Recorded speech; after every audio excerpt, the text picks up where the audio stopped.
Hello, thanks for tuning in to today's episode of Career Conversations. I'm your host, Uniqueka Walcott, and on this show, I feature people who are doing incredible things, who are willing to share the network and to educate people about the ways that they can take their own journey and find the right path for them.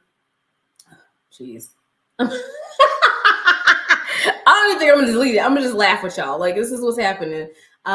So today's guest is Jevon Wooden. He is a veteran, he's an author, he's a business coach, and he's on the show to talk about his career journey. He's got some really exciting things happening currently.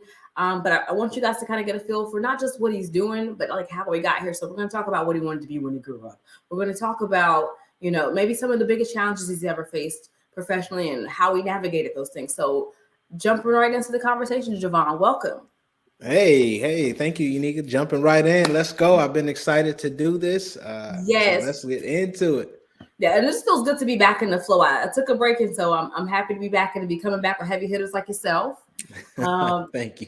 So thank you for saying yes to my invitation to the show. I really appreciate your willingness to share parts of your journey with people. That's not easy to be vulnerable.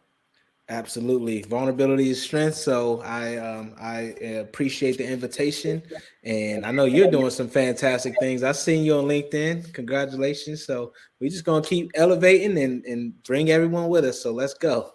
That's what's up. So I'm going to start with, when you tell your family that you were an author and a business coach, what do people think that means? Like, what do they think you do? That's a great question. Well, author, people know what that is, but when I say business coach, the term coach is so ambiguous these days, right? So coaching traditionally is not like you see in sports where the coach is telling the players what to do. Coaching is actually about asking powerful questions. So nowadays I let people know, like, I'm a coach consultant, right? I have the side where I let you just guide you with questions and let you know what to do. And then I have the strategy where I'm just going to be like, hey, you need to do this. This is what you're going to do, right? So I don't think my family or friends understand that, right? And even potential clients, I have to explain the difference.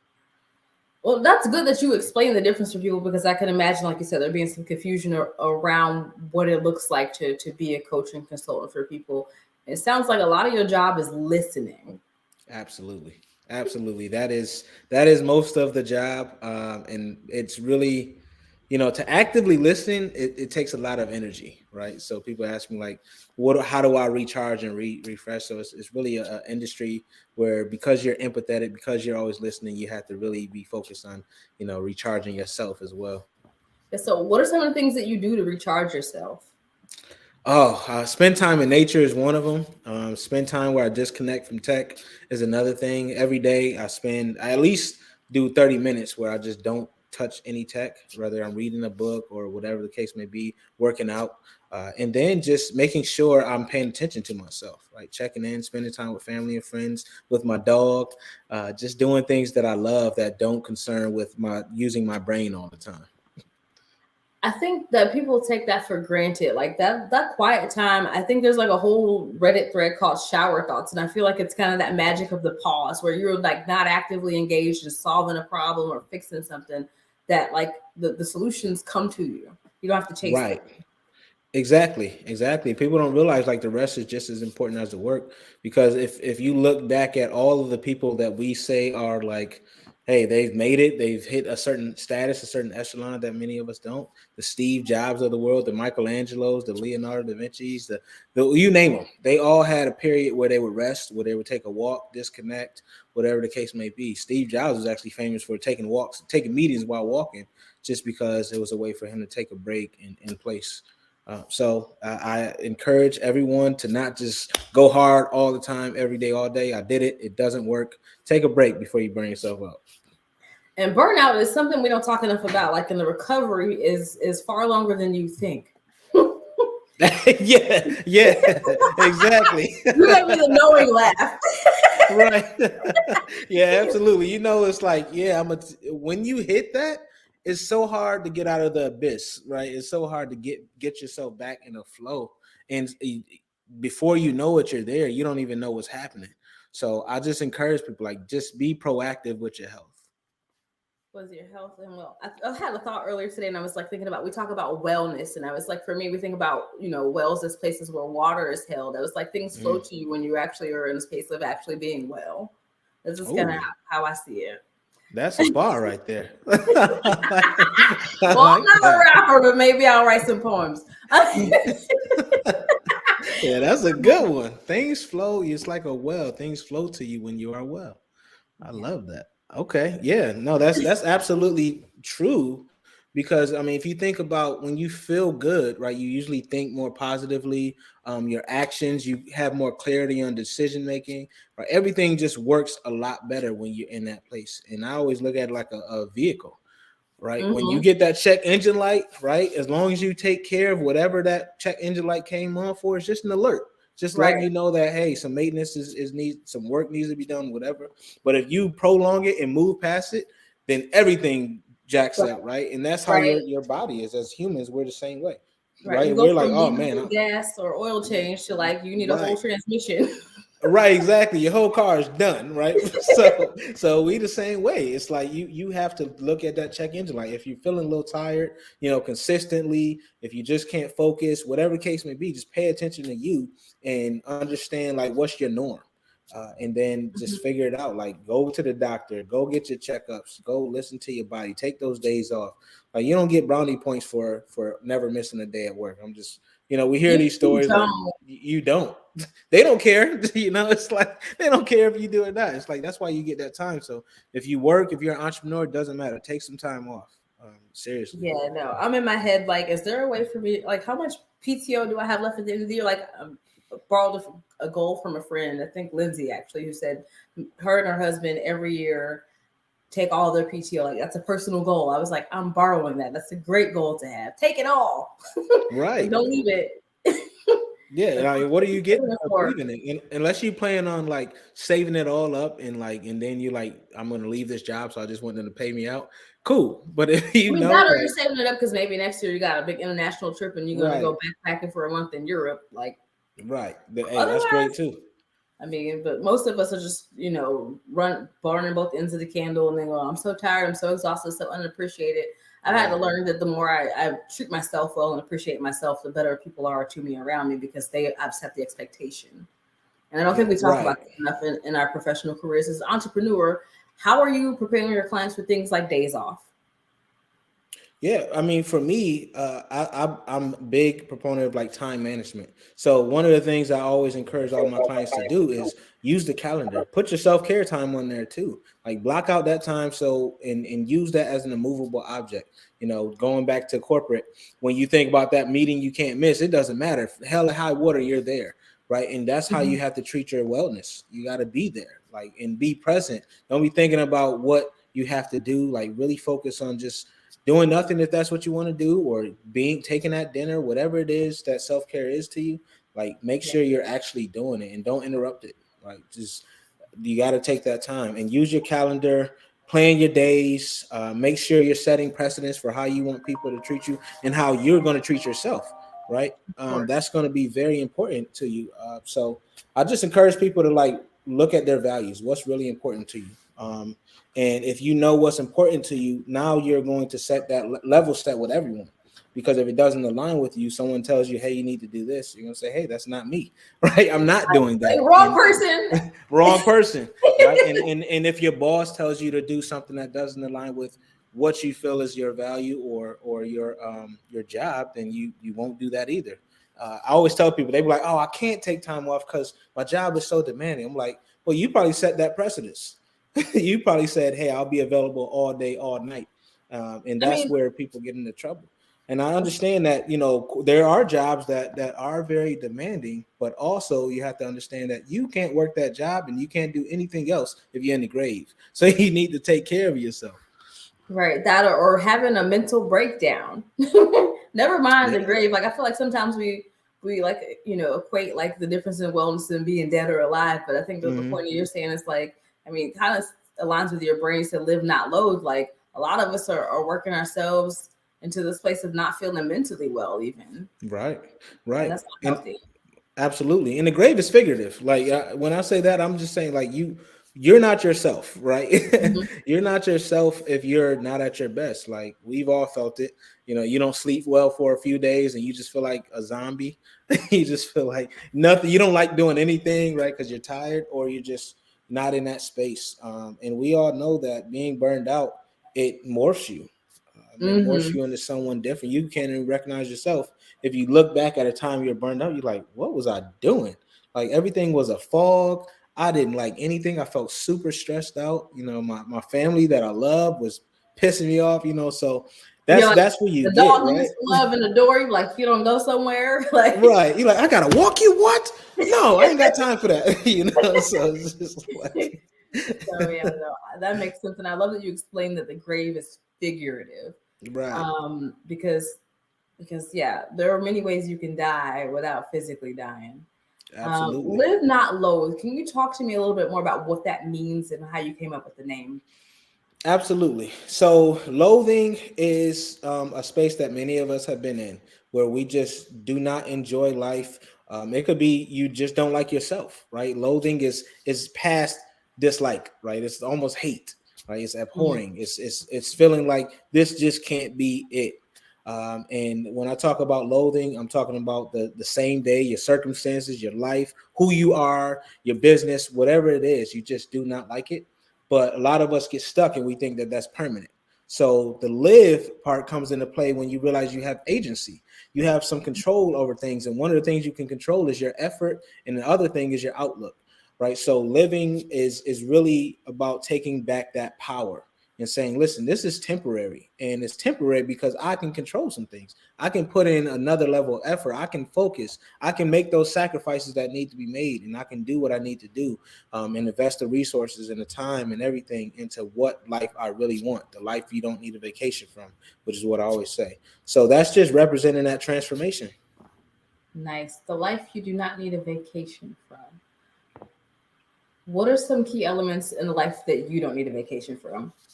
So a life that someone doesn't need a vacation from is based on them. Again, it aligns with your values. So my life that I don't need a vacation from is being able to work from wherever I want, right? Being able to wake up and say, you know what, I'm going to do this, and that's what's going to happen, right? I'm going to go here.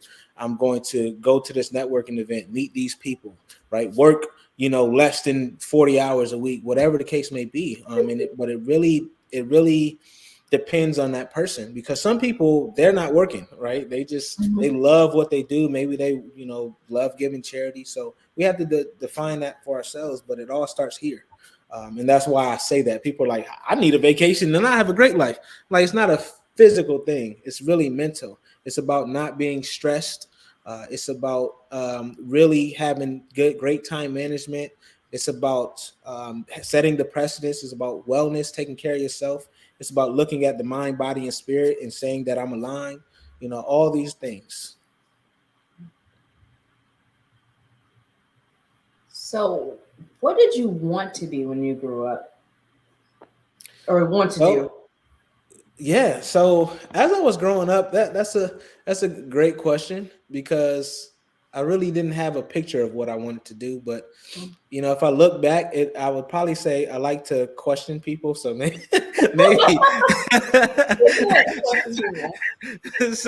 so maybe like maybe I should have been a lawyer, right? Because I love to question people and like find fault and be like, see, I knew it, let them See, prove I that knew they it. yeah. So, but I would have probably been like a defense attorney, because I didn't want to put anyone. I knew what the prison system did out to our community, so I would have been trying to protect people. Not a bad role or idea to protect people. Sounds like in some ways you protect people for themselves now. Yeah, I guess it came full circle, right? I found another way to protect people and help others. That makes excellent sense. So, for someone wanting to be an author or a business coach, like what skills and qualities will they need to have to be successful? So I would say I will start with the author first. As an author, a lot of people are deterred because they say I'm not a good writer. First, you got to shift that, right? Because one, you can actually voice type your book, right? So Mm-hmm. you don't have to be a good writer. Maybe you're just a good speaker, and you can find an editor You can find, someone to edit it for you. So you just talking it and they fix it all up and format and all that stuff. So these days, I mean, it doesn't take much. You can literally just go on Fiverr or something like that, write your book, and then have someone fix it up for you. Self-publish, right? Go to Amazon KDP or Lulu and self-publish. There's so many things you can do if you really want to be an author. So I wouldn't let anything deter you. For a coach, some of the skills that you require are actively listening. You shouldn't be a judgmental person, right? Because you have to be able to be empathetic, and you have to be able to let go and realize the agenda isn't yours. You have to be patient because you're going to listen to some people, and some people, like, to understand where they just went, you have to really find keys and let them flow, because some people just figure it out in place. You have to be confident, because there's a lot of times where you're coaching people who are probably you consider them in a much better place than you as far as like financially and all that stuff. So you have to be confident that you don't have to know everything. They're the expert and you're helping them figure some things out. They came to you for a reason. And you have to be curious. You have to lead with curiosity, because that's really the main thing as a coach. You have to act as if you know nothing when you come into a lot of these situations as a coach. So you can ask those powerful questions and move the needle forward. And that's probably the main skills, but the main skill is actively listening. So active listening, empathy, Active. asking good questions, being very curious. Okay, I mean, these sound like skills you can develop pretty intentionally if you don't have some of them naturally. What are some things you do to develop yourself professionally? So I invest in myself heavily. I believe, like, if I want to serve, if I want to be one of the best coaches, consultants, just minds in general, then I have to be willing to invest in myself. And I can't ask a client to invest in me if I'm not investing in myself, right? So that's one of the things I do. I read a lot. I believe that that's one of the greatest things you can do if you're looking to better yourself, is reading. And really just being engaged. Like, I do a lot of peer coaching, practice coaching, coaching, like pro bono coaching. So it just makes me better where I get some practice in. So you're like, let's build the muscle as well as the knowledge. So Right. the actual practice of what you do, but also the knowledge. You said you read a lot. Do you have maybe your favorite 3 books? Favorite 3 books, any genre? Any. Any genre. Because Okay. I feel like you can So learn even from fiction. Like, people take that for granted. say that again. I feel like you can learn from fiction in a wide variety of books. Absolutely. People don't think that way, Absolutely. though. They're like, well, if you're not reading a business book, then you're not really. No. Yeah. Sometimes the magic is in the imagination. For sure. I'll see if I can get one from a couple of different genres. So one, no order. So fiction, Children of Blood and Bone was one of my favorites. I love that book. The autobiography of Malcolm X is one of my favorites. And then a business book, I would say Building a Story Brand is one of my favorites. Building a story brand. Yeah, that's Donald Miller. So so those are some of the favorites I have. Okay, you got some good options. Absolutely. Well, what's yours? I want to know some of yours now. I don't know. I'm gonna be honest. Like, I'm a terrible reader when it comes to finishing books. I do not finish things I don't enjoy. Well, I'm just being very honest, like, because it's just like life is too short to read bad books, so I don't. But Right. Life is too short. That should be a T-shirt. so I will buy a lot of books. In fact, sometimes I'll buy like 4 or 5 of them at a time, or I'll see something on Amazon. Like, Row House Publishing has a lot of really good books. Circling back to a book by an author, I can't think of her name off the top of my head, but the book is called The Anti-Racist Business Book. So I'm enjoying that so far. That's been pretty good. Another book I enjoyed, I'm going to actually plug 2 authors I interviewed. Melanie Ho's book is really, really good. And let me see. You said Melanie Ho? Melanie Ho, yes. The book is called Beyond Leaning In. Oh. Yeah, exactly. It is so good. And then there's the audiobook version of it too. And so I feel like that brings the characters to life in such another like nuanced level. So those are like probably my 2 faves of like recent reading for business books. The other book, kind of a more wellness vibe, The Body is Not an Apology. It's a really good book because I think that it invites people to look at themselves in a different way. A lot of times we have all these, phobias and shames about our bodies and these internal dialogues that just make zero sense. And I think that she finds the balance in helping people to have like positive self-image without being like you off the hook to not take care of yourself. And I think that's the conversation in the zeitgeist right now. People going, okay, well, ma'am, if your body goals, like what am I, is like just kind of back and forth. You hear a lot of banter around like Lizzo and her whole, viewpoint, other people's viewpoint. I feel like the body is not an apology is the conversation we all need to be having about how we view ourselves. I really like, I love the book so much. I bought a copy for my mother and my sister and sent it to them like after I finished it. Nice. I got to check that one out. Yeah, that might be another one I gift. Yeah, so I really like the book, and it's because it just challenged some viewpoints and things that I didn't even think about. I was like, okay, like even just like the way we like look at animals or things in the hierarchy we develop around stuff. So it was really good book. Okay. That's not so businessy, but I think if you got a body, you should read it. So anyone should read that. That's a good way to put it. If you got a body, you should read it. Yeah, that's marketing right there. Well, I am a marketer, so guilty as charged. Right. Oh my God, is there something in my teeth, y'all? Nobody told me. One second. This is the realness. What happened?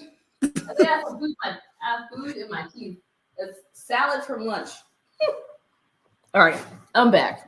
Sorry. No, you're good. I didn't even see it, so. I was like, there's something. I was like, oh, that was a piece of lettuce. It was not nail polish.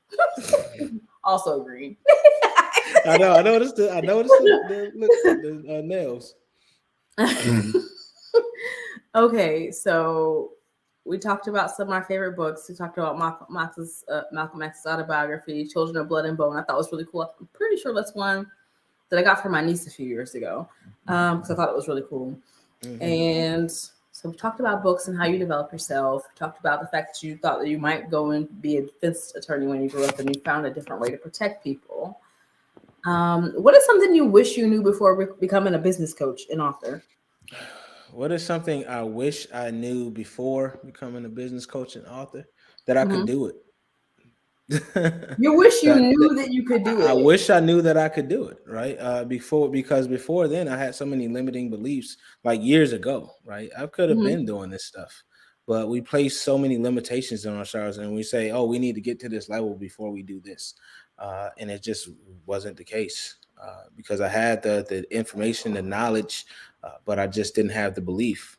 So that's what I wish I would have known. You wish you'd known you could do it. What helped you overcome those limiting beliefs? Well, one, getting help. When I came back from my last deployment to Afghanistan in 2017, just going through like a severe depression, there was really a silver lining in it because it gave me the license to say, you know what, I need help. In doing that, I found solace in that, and I found power in that. That's why I said vulnerability is strength earlier, because I don't know if I would have come back and done any of this if I hadn't gone through that.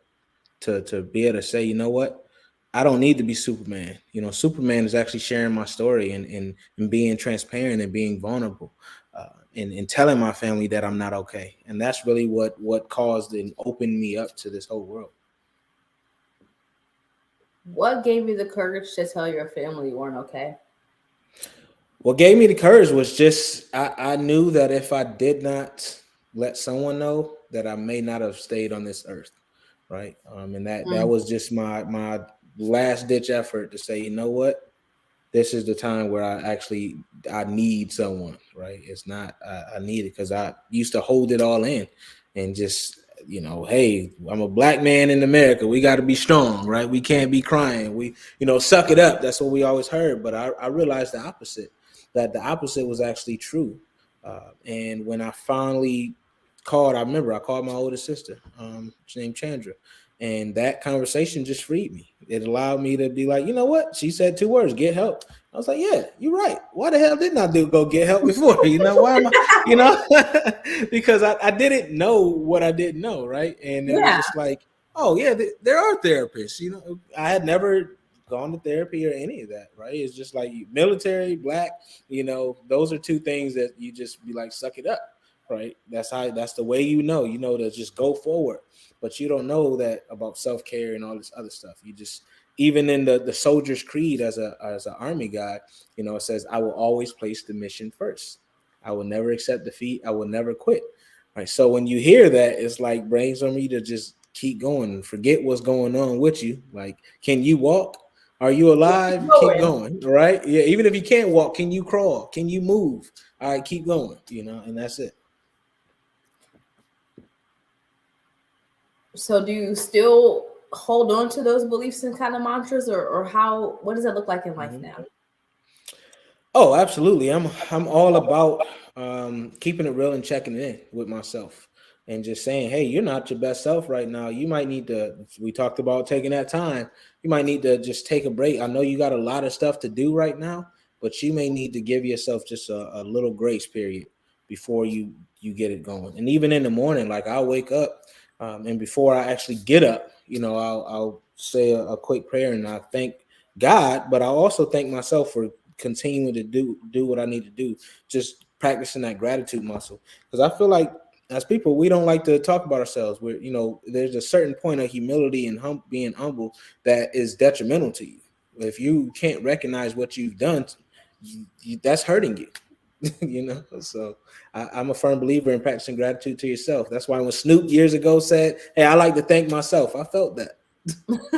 Yeah, Issa Rae said similar things, and people look in and go, I like to thank myself. I mean, but we thank everybody for the littlest things. We don't ever acknowledge ourselves in our effort or just to keep going when things are maybe not comfortable or easy. That's an excellent point. I have a Right. girlfriend who all the time says, I wish you could see yourself. And I'll be like, what do you mean, woman? What do you mean? That's what So it means. Yeah, because we so humble. We like, oh yeah, that was nothing. Oh yeah, you were the first to fly a plane. That's like the Wright brothers. yeah, Like if you did something like that, and you're like, yeah, nah, yeah, that was nothing. Thanks to this person, but really you did all that work, right? You flew that plane, you got it going. So we just need to be willing to just sometimes accept compliments. One, I don't know why that's so hard for people. You got to be like, oh yeah, thanks, you too. Like you didn't even do nothing. literally did that yesterday. I did. So you were telling on us for real because of one of my coworkers said, "Oh my God, you're so beautiful." I said, "Thanks, you too." Like awkward. Right. It's like just accept it, just accept it and also make sure you're bigging yourself up. Like we should be our own biggest cheerleader. So Yeah. it's like when you do, and I had to learn it the hard way, which is why I'm saying it, because I was the type of person like you do something and it's like, oh, you just like keep going. It's like, oh, that was nothing. That was nothing. You never take time to celebrate yourself. Like it's no way to live. Like take some time, just celebrate it. No matter how small you think it is, it's probably big because that's how we are. We downplay our accomplishments, but our people is we like, yo, shout out to you. Let me do this. Oh, that was so big. So take that energy and put it towards yourself. What are some ways you put the energy towards yourself? Man, I'm the type person like I'll take a nice trip, right? Because I love travel. I will give myself some time off, and I will eat a good meal, right? I Yeah. love like bourbon and stuff like that, so I'll celebrate with a nice bourbon, a cigar. I just do, whatever comes to mind. Like I'll just be like, you know what, I did this. This was a great week. Whatever, I closed another deal, whatever the case may be.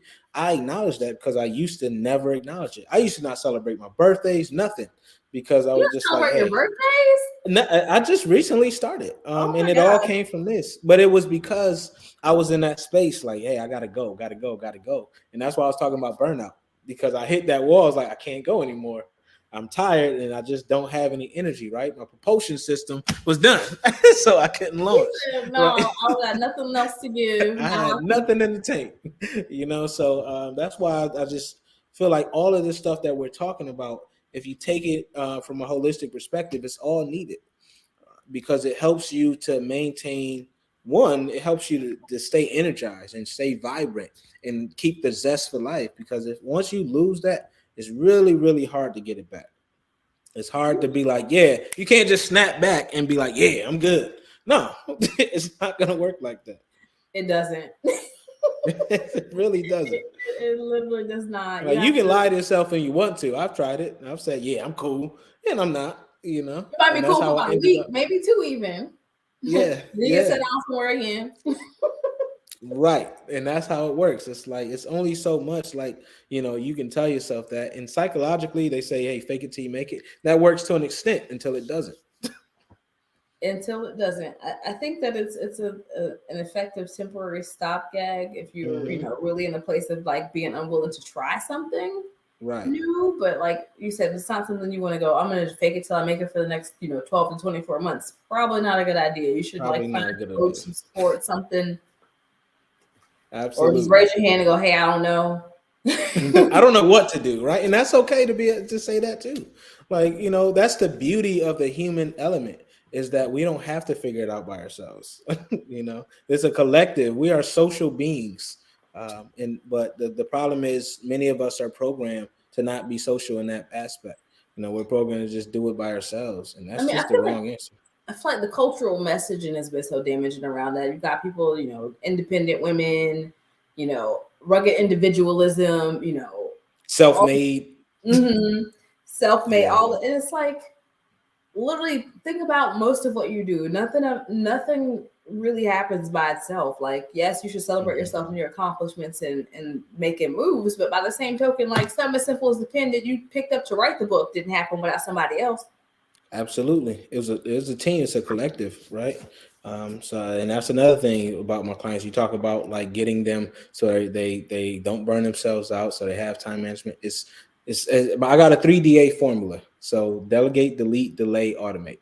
And Mm. that's how I live life. Like if I can delegate it to someone, or if I can delay it because I don't need to do it right now, or just don't do it, or find a way to automate the process, that's going to save me so much time and it frees me up for things I really need to and want to do.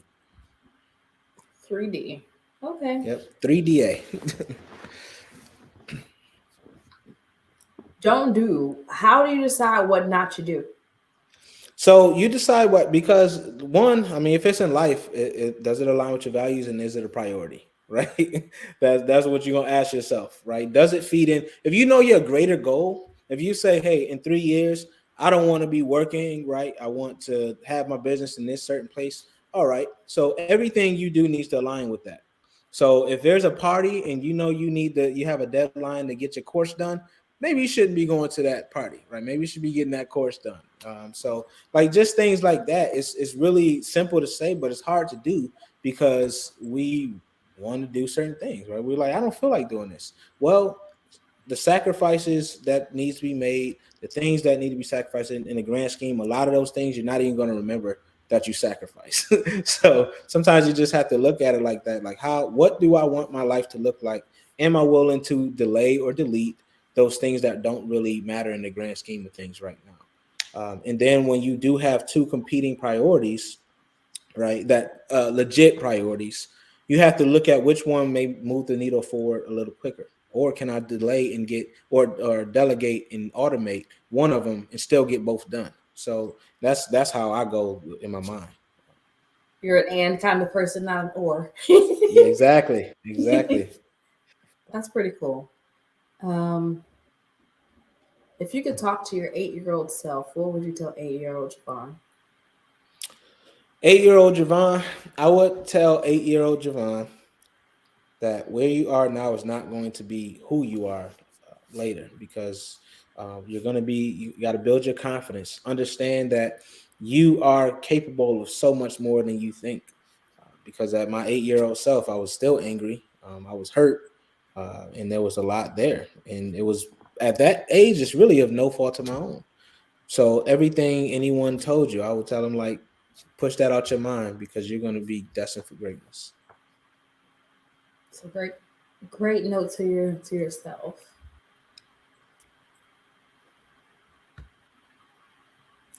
We've talked about books. We've talked childhood self. We've talked about feelings and the right to have feelings, which I think is a very powerful message. I don't think enough people are given permission or even the idea that they have a right to that sort of expression.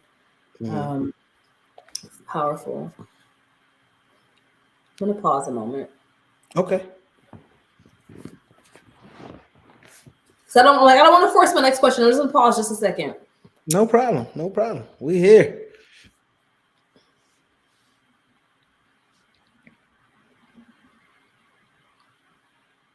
What is the thing you're most proud of about your life so far? The thing I'm most proud of about my life so far really is putting my family in a position where we don't have to start over from less than zero. You know, and that's really what I live for, because I know what it feels like to be at a deficit and just not believe that anything is possible other than living and then dying, right? And really not living at all. So that's the thing I would be most proud of. You know, building a position, being able to direct my nieces and nephews and show them like, hey, we are more than capable in this family. Sounds like you got a nice source of motivation. Like family is super important to me as well. So I get it. Like it's like why you get out of bed in the morning and do all this extra stuff. Hmm. You like by yourself, you're fine. You're like, but me being okay is not enough. Right. Absolutely. Absolutely. And I feel like so many in the black community are going for that. Uh, but it's like when you actually think about what it takes, it's, it can be daunting sometimes. But then when you realize why you are willing to do whatever it takes, that's really the drive. And that's what motivates me when I wake up and I'm like, man, I am, I'll take my break. Like I said, I'll take my break and realize it's a long game, because really what we're doing when you think about generational wealth, so to speak, it's about legacy. It's about longevity. It's not really meant to do in a short period. It's meant to like lay the groundwork, lay the foundation, and then the next generation comes and like builds on that, right? So that's really what I'm doing, is like educating, my nieces, my nephews, and my That part. sisters, and all that stuff, right? So they have the tools, and I'm not keeping it and doing it in a vacuum. So now, as they get older, they're working on theirs, and we collectively come together, right, and buy those properties and invest in whatever, and build these businesses. Legacy. So when you talk about building legacy, what is it that you would hope to be remembered for? Well, what I hope to be remembered for is really empowering others to tap in to untapped potential, right? To design that life they don't need vacation from on their terms. To say, you know what, I won't have any regrets because I left it all on the table, right? I did exactly what I wanted to do in life, and if I didn't do it, I attempted to do it, and that's what I want. I want to impact millions with that message. I think that's the magic too, the audacity to attempt. A lot Exactly. of us don't have that. Exactly. That's why I loved Brene Brown's book, Daring Greatly, right? It's like Hmm. that's what it's really all about, right? Daring greatly, just attempting, and even if you fail, like not giving up on yourself just because it didn't go the way you wanted. Because we have to realize that success is insulated by failure, right? You Mm. can't achieve that success if you never go through that failure, and even if you do, you won't keep it. That's You just how it said works. go through or grow through the failure. I want to make sure I understood you. Say that again.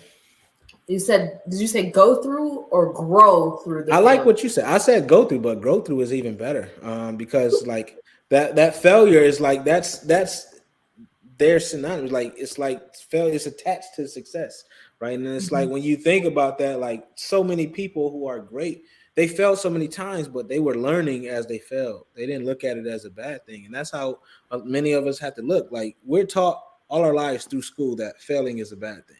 It's like if you don't get that A or that B or that C, you're like, yo, you just not smart.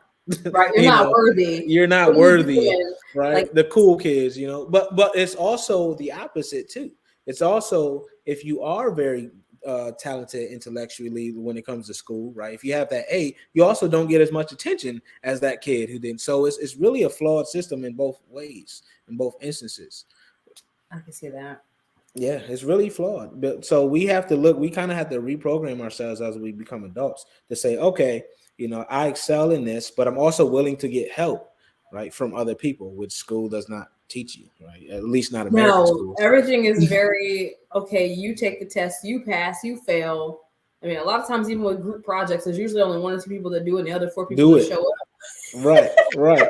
They're like, oh, did you do it? Did y'all do it? What y'all need? Y'all go, oh, I'm out. All right, cool, cool. I got You an know, orange crayon. Y'all need to use this real. Like right. that's what this from you. Like, Yeah. So it's that for me. It's like, we as humans, we unlearn and relearn and forget a lot of stuff, and it's really up to us to parse through all of that and realize like what really is important in our growth, in our success, in our lives.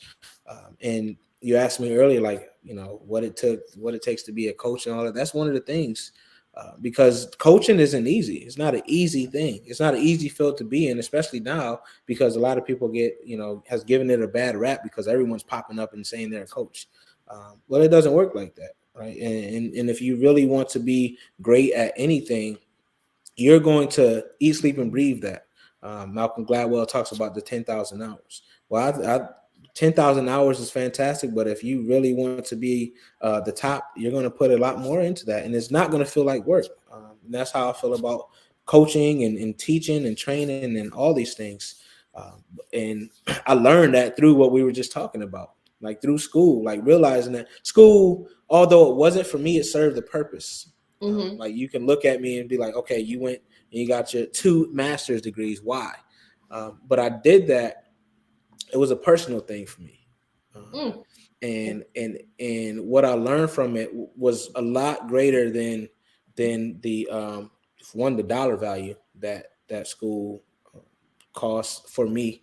And it also showed those that I just mentioned before, my sisters and my nieces, my nephews, and other people who've been watching me, what's possible no matter where you come from and no matter what adversity you face.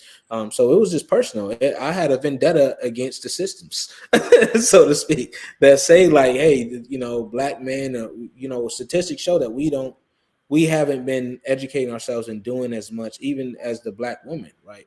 Well, I aim to destroy all those types of statistics. I aim to say, like, you can say what you want about us, but we are here and we are in full force, because there's a job to do, and that job is that generational wealth. That job is to level playing fields. That job is to let people know that intellect and diverse thinking is the only way that this planet will survive, let alone society. yeah, the planet and society. I hear that. We talked a little bit earlier about vulnerability.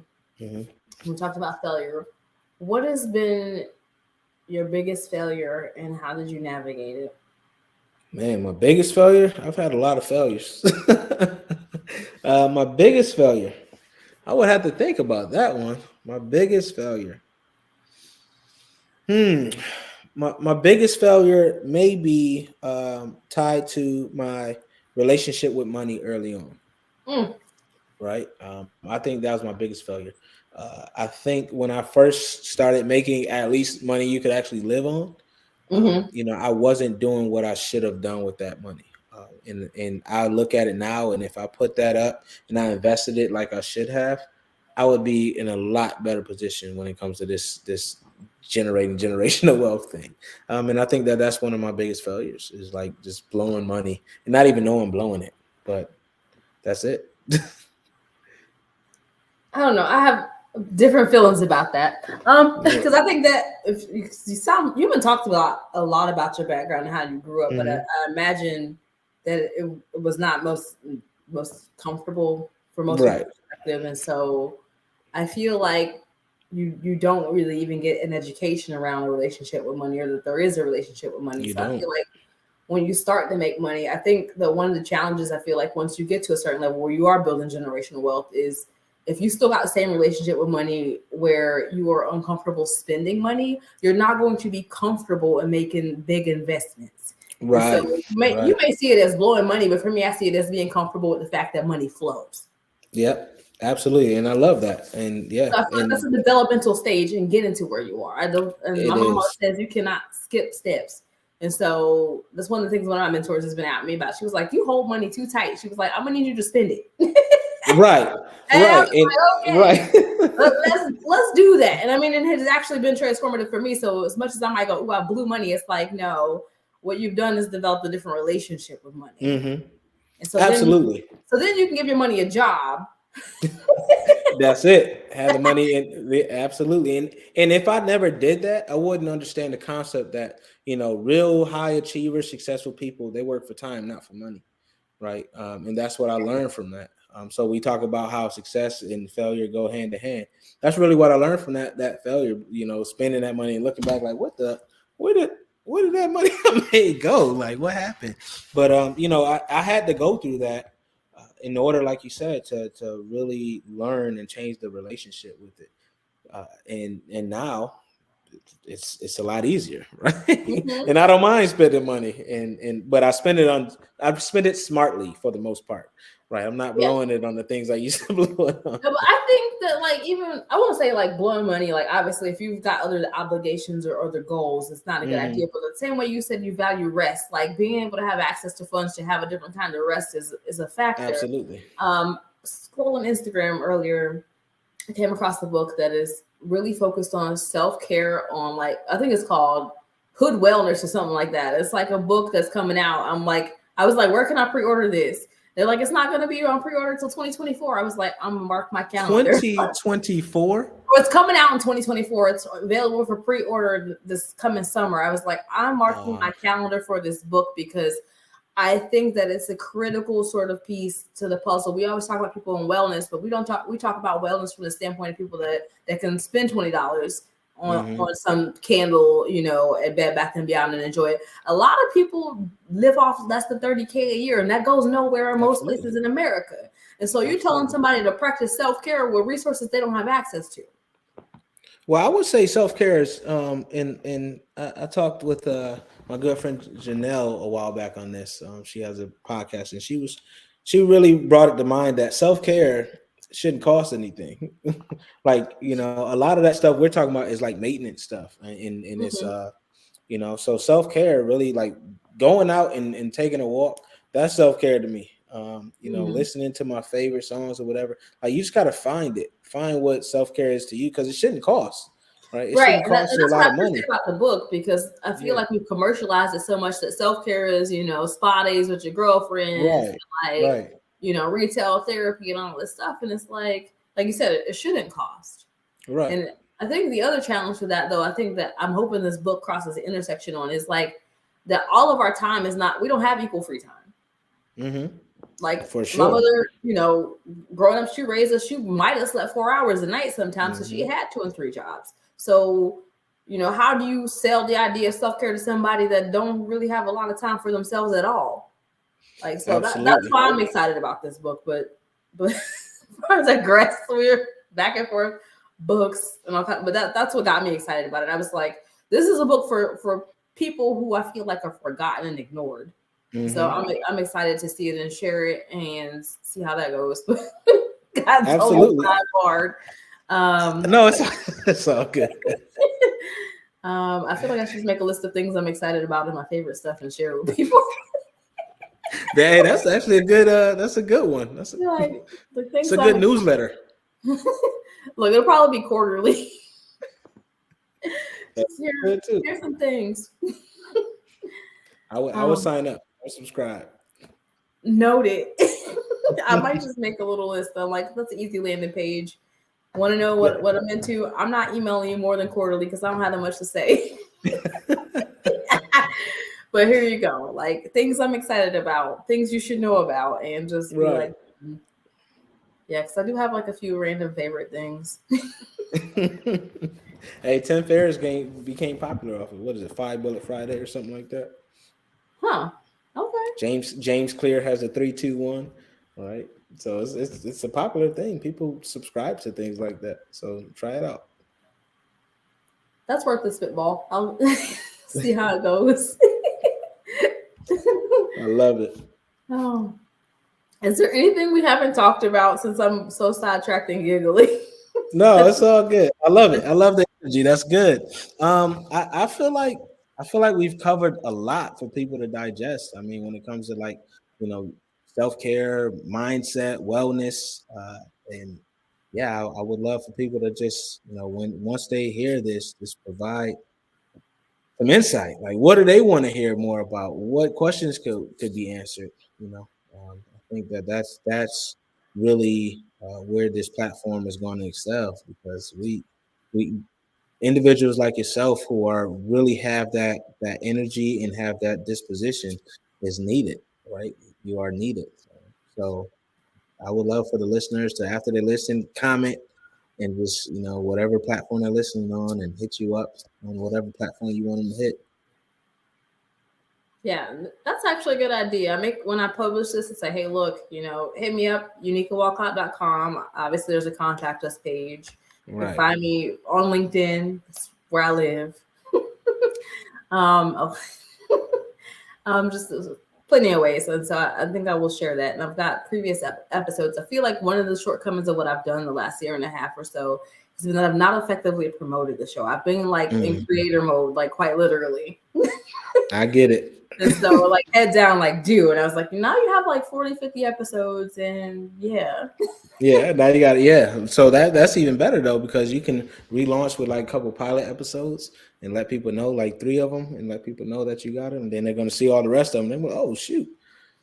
Yeah, that's true. Like splice up a couple episodes, Yeah, and I've got a handful of those in the bank. I found a young entrepreneur who was interested in doing some video editing work, and I was like, you can do this for me, and like you said, delegate. Yeah, absolutely. Because I was like, I can do this, but the time it takes and the focus it takes away from the other things I'm doing, like this is like fun for me. I was like, that's not my favorite part. So you got it. You like doing this? Great. Great. Exactly. That's why, I'm actually going to reach out to a couple of the schools to find some people to intern with me. So like a videographer, someone to edit like podcasts, because I think I told you I'm starting my own podcast next year. Nice. Yep. So just looking for people, who will do it just for a letter of recommendation or whatever. Maybe toss them a couple of dollars, but nothing too crazy. Yeah, no, I'm a firm believer in like, if I can pay you, great. That's the other reason I was like, I think sponsorship is something I want to really consider. I mean, because all of the tools and stuff that I'm using to do this, I've been paying out of my pocket. Right. So, I hope you got a business account that you're paying out of. Look, I literally did not. My girlfriend has been texting me for the last 2 weeks and said, "Ma'am." So that is like before the clock strikes 23. I will further investigate that scenario and see if that's the appropriate move.